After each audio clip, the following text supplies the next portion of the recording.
Helo, a is fáilte go trí seiscit in program ag BBC Alba le spòrs na ban in Alba ag a chria. Is me Aileen MacAulay a is mi toleidera go bhfuil Àrd-Oifigear ag Ball-Coise na ban in Alba Aileen Chaimbeul callrooms in stiùidio. Program na heiche noch, jef sin amach fo Aileen in obair a dall Cùdainn ag Ball-Coise na ban in Alba. A skippe Clachnacuddin ag gíise gaim mun amas a hachge slíon lesaí a chruachug ar an Chlach in Ball-Coise. Ayes, ha Samantha Gough a han sas an iomadh spòrs a cuide phrosbaig spòrs in leach ball-tadhal, ayes ball-Coise ar an dall. Hi Aileen, welcome back to t-seachdain. What an exciting time to have you on. There's so much going on. Oh, there's lots of things going on across football. It's coming to that business end of the season and lots of teams competing for high stakes. And so, yeah, it's a great time to come and talk and give a bit of a sense of where things are going in the women's game. How much have you enjoyed this season so far and how it's developed? Yeah, it's been a really great season for us at Scottish Women's Football. I think this is the first time where the SWPL has moved across to the professional football leagues and are administered in a slightly different way, and we're able now to concentrate on the top leagues that we have, the Championship and League One. The Championship we always anticipated being one of the most competitive football leagues in the women's game, and it certainly turned out to be the case. We've got Livingston who are looking firm favourites, but behind that we've got Renfrew and Rossvale looking for that playoff spot. So it's really going down to the wire, and we're really pleased with how competitive the leagues have been, how well the teams have performed, and how much publicity and visibility we've managed to get for those leagues that we run. So yeah, it's been really good. And there's always lots to take stock of and to learn, to shape and hone next season, but we've been pleased with this first season with those two top leagues, how it's progressed. Speaking of that changeover, we do have to congratulate Montrose. They've actually just secured promotion, and that's a double promotion from them. How encouraging is it to see a team not from the Central Belt in top flight football? Oh no, absolutely. I'm not from the Central Belt either, and I'm I grew up not too far away from Montrose, just down the road in Perthshire. And I remember last season, this time last year, presenting Montrose with the Championship North Cup and seeing how good a setup they had, how committed the whole club were, how they were getting behind the team, and you got a real sense that they were a club with ambition and a drive to succeed. So I'm really pleased that they've contributed so well to the SWPL too. It's quite a challenge, it's quite a step up, but they have contributed so well, and they deserve their place in SWPL 1 next season. And it's a really good thing for women and girls in that part of Scotland to see that women can be competing in that highest league. So I'm really, really pleased for Montrose, and they deserve all the plaudits and congratulations that they get. Definitely, it's so encouraging from women and girls from rural areas. Oh, absolutely. I think like I say, I'm not from the Central Belt myself. I had my own experiences growing up and about how there were so many barriers put in place. So to see teams like Montrose and in some of our leagues in the Football League, we've got Queen of the South doing well, we've got a flourishing football league across the regions in Scotland. It's a good time to be in women's football, and it's great to see so many teams across the country doing so well and providing opportunity, and that's what we really need to focus on. It's not there yet, but we need to make sure that girls growing up, regardless of where they are in the country, get that opportunity to play the sport that we all love. Definitely. And touching on the Championship, Livingston are looking keen for promotion, but it has been a really tight league all season. It has been. It's been a super competitive season, a competitive league. Lots of teams who want to strive and move forward, who are really looking up at SWPL2 as a place that they want to go to and try and get to.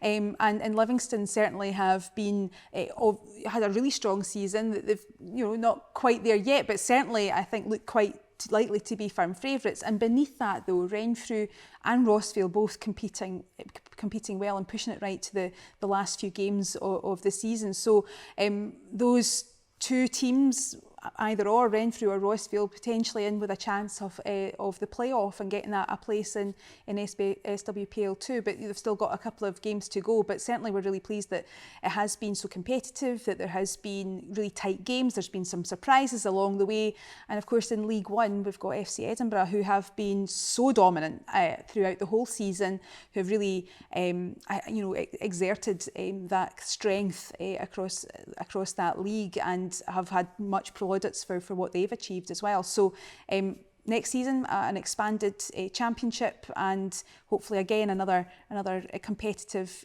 league for next season. Well, like you said, it's been such a competitive season, and I guess that makes the playoffs even more exciting. Can you explain how they'll work?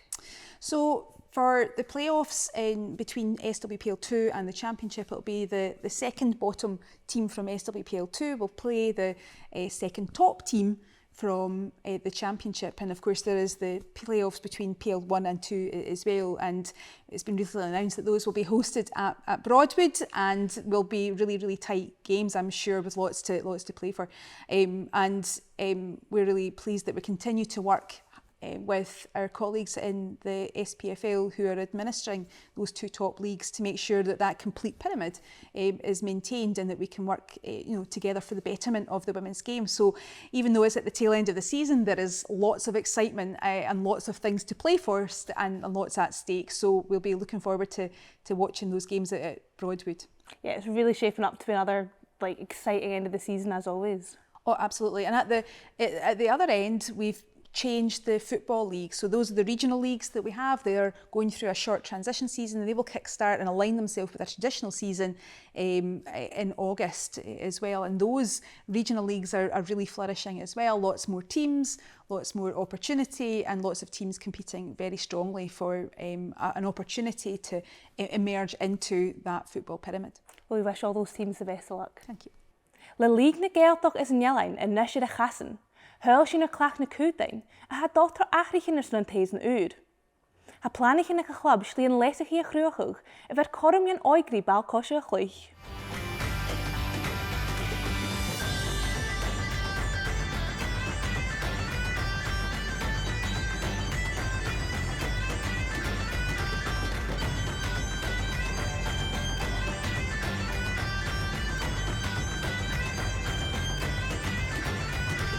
Chai sgioba Ball-Coise Bruidhinnidh Clachnacuddin is stéithig yn y dafil sa hoch diog, a is fwani hi at the league sa hi at seis yn achga.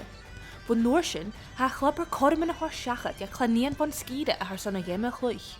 We were a team playing in Coronbridge originally, a lot of the girls were, but Chlach wanted to form a women's team and they were offering us support, so yeah, it was a no-brainer to join the team, and yeah, it's not looked back since then.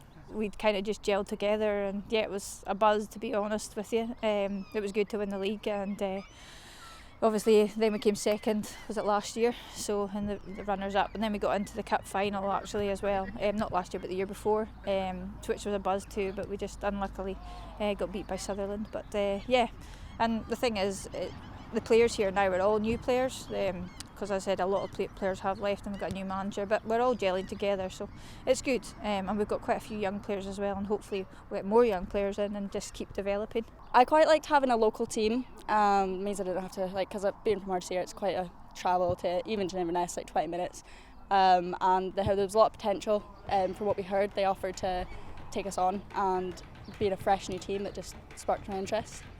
Hoshi season a Eilidh is an Eilidh och Cùdainn, a is fóstúrach manager Craig McCunny ha planighin aun go sgioba leisachí a chruachug. I came in last season as a coach to help Rob out, and was here for about 4 games in, so really enjoyed helping out. And then obviously Rob's left, so the position was there, so I put my name forward for it, and the girls were quite happy for me to take over. And from there it's just, you're the manager.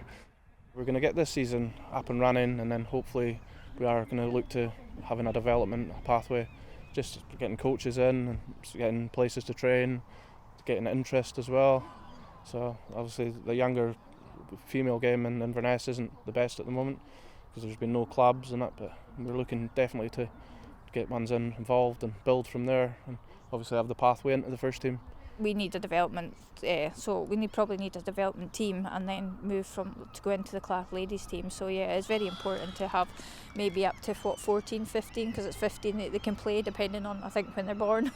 But yeah, it's very important to have that development side so they can step up basically, and obviously come to training as well. So they can still come and train with us, but they just can't play in the league. But yeah, it's I think the development side of things is very important. there's a lot of young girls who can start training when they're younger, so it's brought on in early days. Like myself, I didn't start until I was 16, and I found it quite difficult to get into the game and actually progress. And if you're, going from like the ages of like 5 to 6 and you start football then, I feel like it builds confidence as well. I'm a massive advocate for sport in general. I think you learn a lot of life lessons from playing football.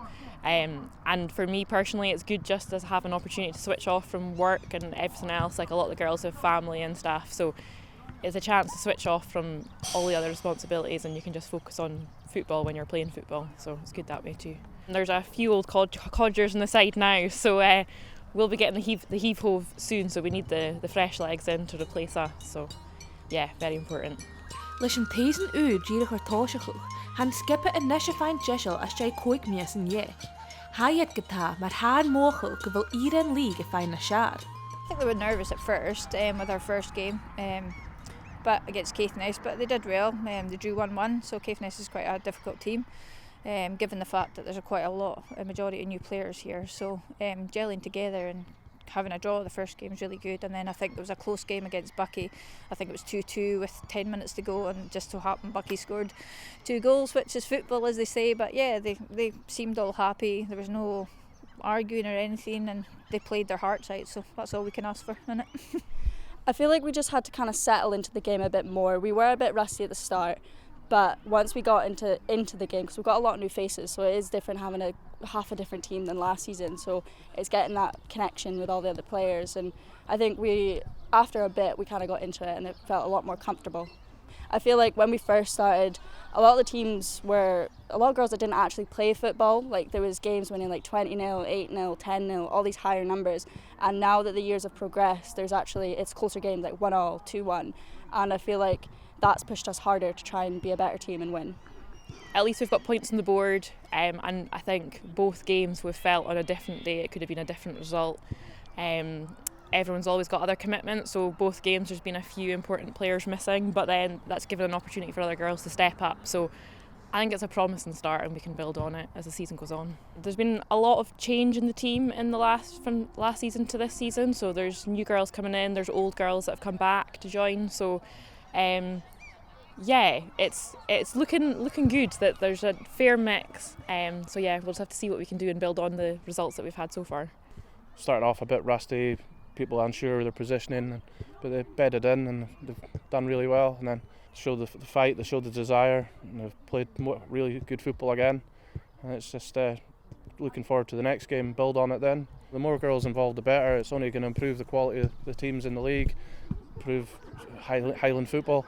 It's like last season you had the likes of Sutherland, Bucky top of the league, teams at the bottom, Caithness really struggling, getting beat heavily, but this season they've come in, their results have improved, new players, they've obviously got bigger squads, and it's good to see that all the teams are challenging this year instead of going out getting hammered maybe 13-14-0.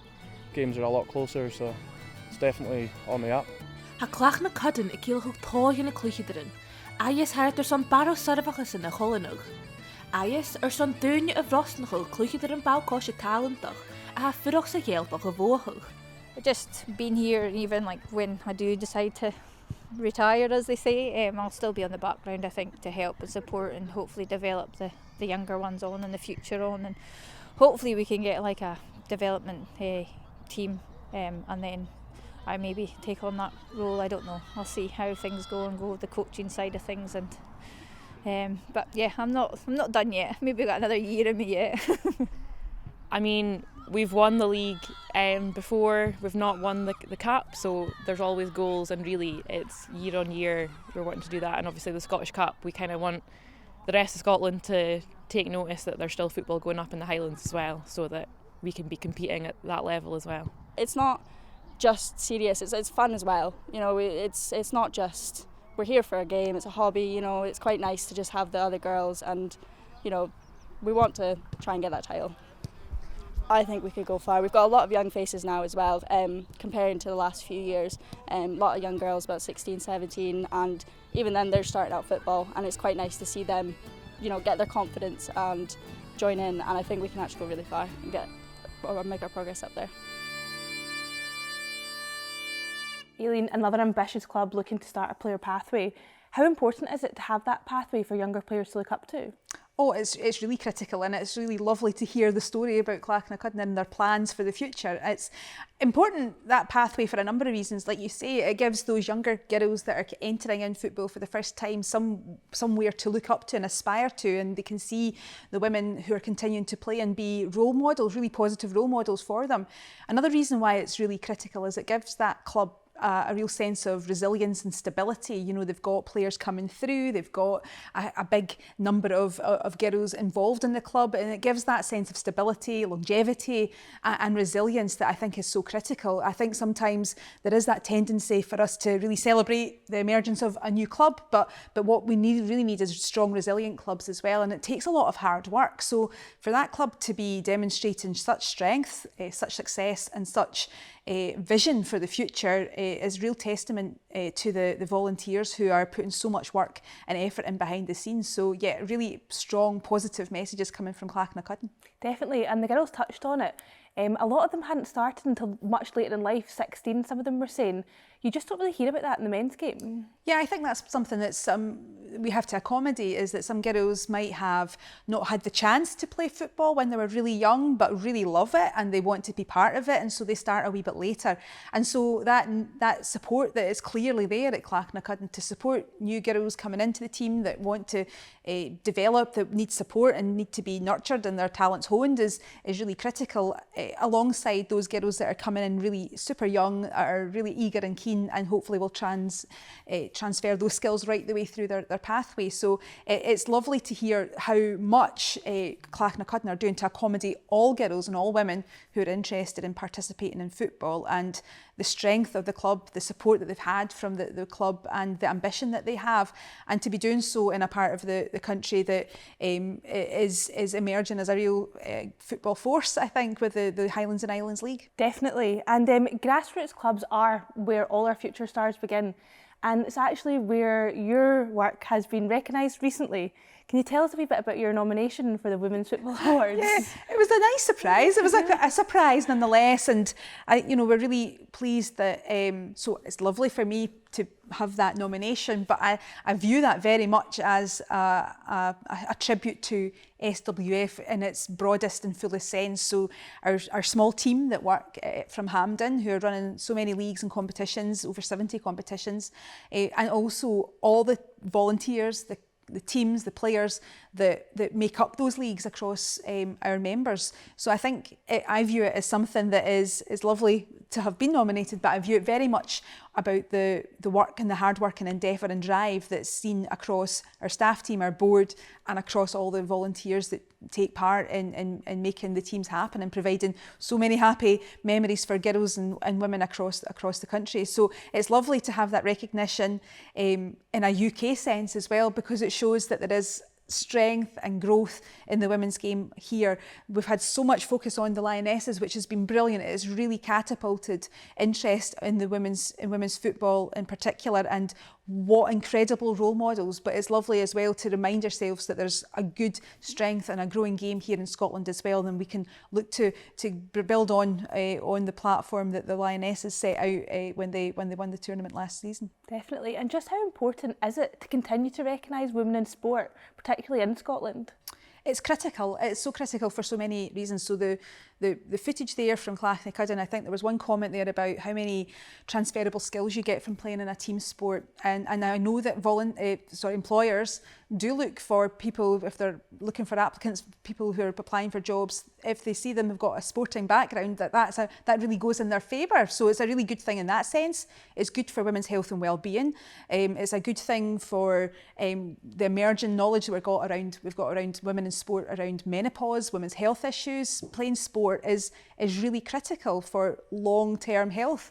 And it's also good because it's really a lot of fun. And I think what shone through in that footage was the smiley faces, the happy camaraderie, the sense of togetherness and that support. So there's so many reasons why women's sport, regardless of what it is, should be supported, and it should be nurtured, and it should be grown across the country. And just quickly, how much have you seen the game change since your time?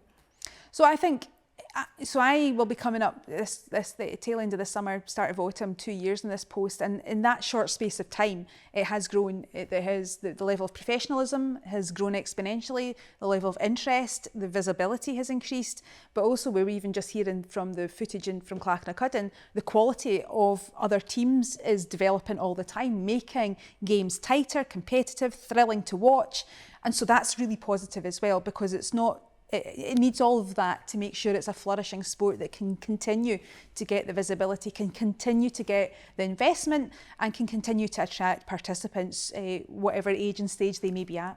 Definitely so encouraging, and congratulations again on your nomination. Thank you. In Thalmanis, Clachnacuddin FC a han sasan an iomadh spòrs, Samantha Gough. Bruidhinnidh snafadar, Cluinnidh ball-tadhal, agus Cluinnidh Ball-Coise mint lí eichise an an spòrs. Agus na dúlainn a head of me chonnu, si a dall vaina lenu. Hi, I'm Samantha and I'm a blind athlete. I play 3 sports at a high competitive level. So I play blind football for England because Scotland don't have a blind football team yet. I also play goalball, which is a Paralympic blind sport, and I do that for the Great Britain talent squad. And I also swim for the national para squad for Scotland. So 3 sports. Hallo, Clachnacuddin Samantha Gough yn sas an yn ymwg spòrs. Is I geiri yn sgil chaiche eisiau Bruidhinnidh a haring agus a bhrosnacuddin spòrs. Sport is one of the most important things to me. It's been a way for me to express myself and get creative in the way that I play sport. I've been able to make new friends and just find a community within the blinds community to really have a passion for sport, and it's very important to me. Sport has given me a lot of freedom to express myself and to be able to shine light on what I can and can't do, especially with what I can do, because I've been so successful in sport so far. So sport has just been amazing in that respect, and being able to meet new people and for me to, take part in sport, which is very important. Y fa suas fa Samantha ddiad I bhrosnacuddin von Chlach agus spòrs ddiachain, ach fa dúlan aga eichgus yn sgol. So I've always kind of been involved in sport, and I kind of followed in the footsteps of my brothers, and kind of was always involved in sport and was encouraged to by my mum and dad. Because I am blind, I have had some struggles, which one of the main things that have been effective or has affected me within sport is I was excluded from sport altogether because of my visual impairment, and they didn't know how to support me within education. So I was removed altogether. So I had to try and find sport out with, and that's what I did. Gar sían sy'n bu y dolchws stadydd Samantha agus hain nysge farpas ag Àrd-Oifigear yn y 3 jiffer spòrsin, ysnaf ball-tadhal agus ball-Coise. Yes, so I followed in the footsteps of my brothers because they were competitive swimmers, and I've always been swimming through losing majority of my vision. So swimming's been the only sport that's been there through all the stages of losing my vision. So I'm very, I've got a really good connection with swimming. I started swimming at a competitive level and then had to move to a mainstream swimming club to be able to take my swimming career further. And from there was kind of scouted for the national para squad as an S11 swimmer, which means that I swim with blackout goggles. And then also I'll have a tapper, which somebody taps me on the head so that I know when to do a tumble turn. So yeah, it's great to be involved in swimming and to express myself in that way. It's taken me about 1.5 years now to really get used to swimming with blackout goggles, because before I used to swim with normal goggles and you would have some sort of light. Even though I couldn't see very much, just light, we're having to wear blackout goggles to have nothing. It's quite a different change, but I've been willing to take on that challenge, and I absolutely love it now.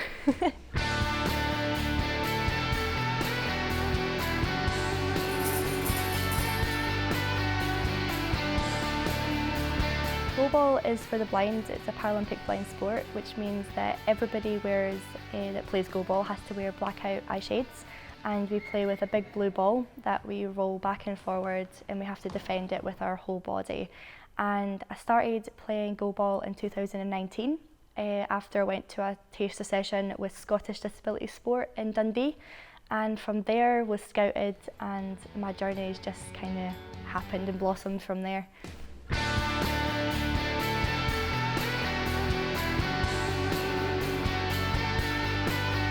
And the next sport after swimming, I obviously found goalball.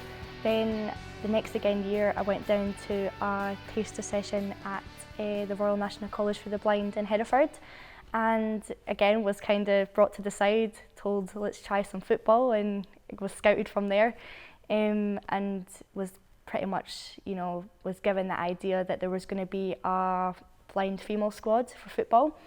And then after COVID had hit, I got the email saying that they would like me to come and try out, and from there I've been involved in it ever since. So yeah, we went to the European Championships last year in Italy for football, and we've got our World Games in Birmingham this August. It's a great opportunity, and you know, just because Scotland doesn't have a team doesn't mean that I shouldn't take the opportunity to play the sport that I love to play. I take the politics out of it and play the sport itself. So, you know, I am from Scotland and I play for England, but I just think of it as a sport rather than the country that I play for. Gúteige bhí dodamh na daointing ag amanan a farpa sé Àrd-Oifigear an na trí spórsan. Bruidhinnidh Samantha iad bhí go maith foscailte me dhéing. I dedicate my life to sport, and I have had, you know, some mental health struggles, and sport has been the way for me to express myself and to help me through my rough times. And sport, you know, saved my life, and I love it, and I'm very grateful for it. I'm quite open and honest with the fact that I have struggled with my mental health, and being open and honest with, you know, young people that, you know, I can be an athlete and all that they can see is what I'm doing, but there's more to it than that, and there's, you know, a lot that goes on in the background that people don't see, and that is the long hours of training and the, you know, the mindset that you've got to have at all times.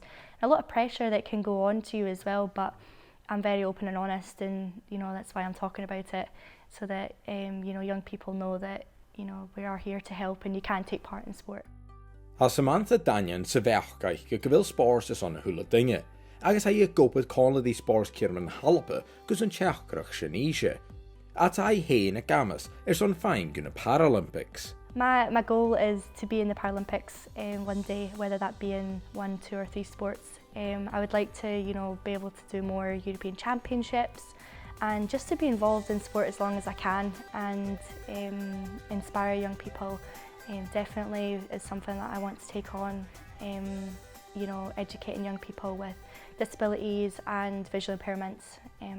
So yeah, there's a lot to come. I think for myself, I've really took on a role and a passion to make sure that sport's inclusive for anybody with a disability, whether or not you're visually impaired or not. You know, it's a massive factor, and sport should be inclusive for everybody.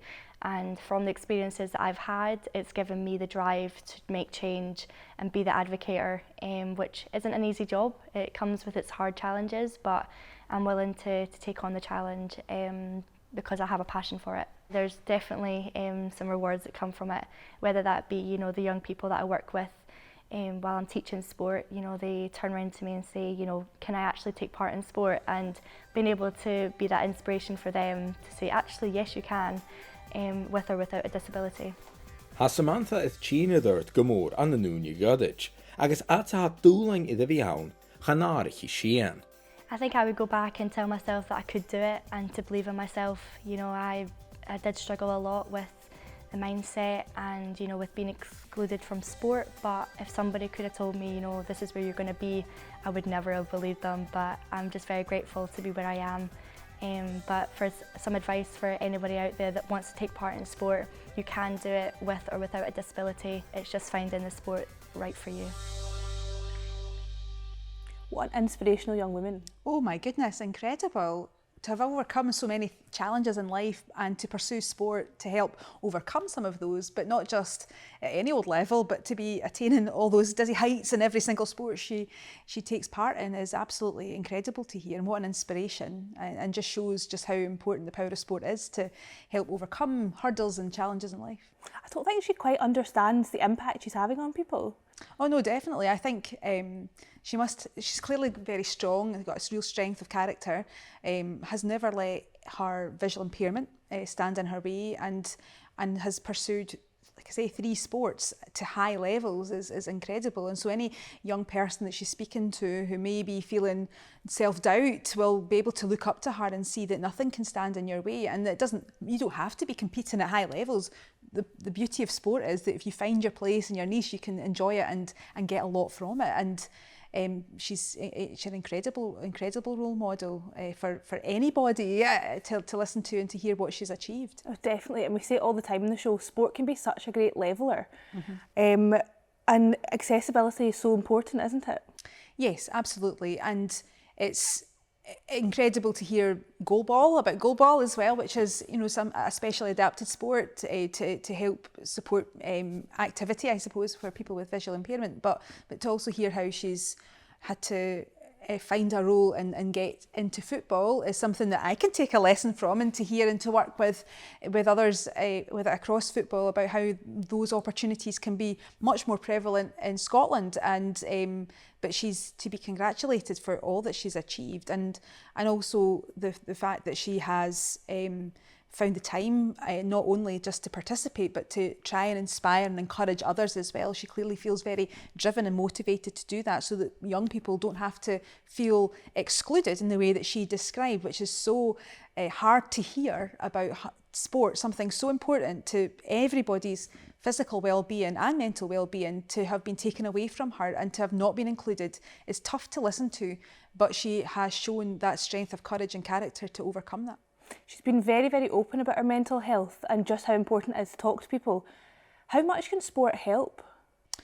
I think sport is incredibly important. Very obviously, it's helpful in terms of people's physical well-being, in terms of keeping people active and fit, and all the benefits that come from that. But the other benefits you get from sport, that camaraderie, there's being able to be in amongst other people, that sense of camaraderie, and also those mental well-being elements that come from sport as well is really critical. And it's clear that from her sport that those are the things that have managed her to overcome challenges. And by goodness, she has faced some challenges in life, but it's been the sport that's rooted her back to being able to overcome those things and to then pursue sport to such a high level and achieve so much is incredible to hear, and is a real lesson, not just to us who are governing bodies and others that are working hard to support women in sport, but to other policymakers, local authorities, teachers, about not excluding, not taking away the opportunity that sport brings just because somebody may require that extra wee bit of support to help them take part. She's an inspirational young woman and we wish her all the best. Absolutely. But let's turn back to the business end of the season. What are you expecting in the final few weeks across all your leagues? So over the final few weeks, I think we're expecting lots of excitement, lots of thrills, lots of uncertainty about where the leagues will settle, and lots of trying to work out where we need to be with a cup is probably as well, depending on how close to the wire things go. So we're really looking forward to the end of the season, the culmination of a lot of hard work from players, coaches and clubs who've put in so much effort to overcome some of the challenges we've had. We've had lots of things that have been disrupted the league. There's lots of issues around weather and other things as well. So the clubs and the teams and the players have done hugely well to get to this point now, and we're now in the final stages, and we'll wait and see who wins, who's successful, and who may have to overcome some disappointments. But we're really, really pleased that we're seeing such a successful season with more clubs and teams taking part in a regional setup, and for the season to kickstart again in August. So in many respects, it feels like the season's coming to an end and there's a chance for a breather, but there's work behind the scenes then to prepare for the next season. And we'll hope to work with our clubs about making sure that we can learn lessons from what's happened and to make sure that the next season is stronger than ever before. That's great. Well, thanks again, Aileen, for joining us this week. Thank you for having us. Well, sin airson an noch. In nach jachgin, bi sean chluiceadh ar hart, Mariel Kenny's in studio. Jan Cíndeach go bhfuil si bhfuil lentinn BBC Alba ar san na thula fes go chéilte ag trí seascad ein. Agus Cùdainn go bhfuil dead a cheachcin trang eile ag inneibh ar BBC Alba. Le cúpa séad a bíní de saharn, agus da géim van SWPL Cùdainn. Hí sin sib in na thuras.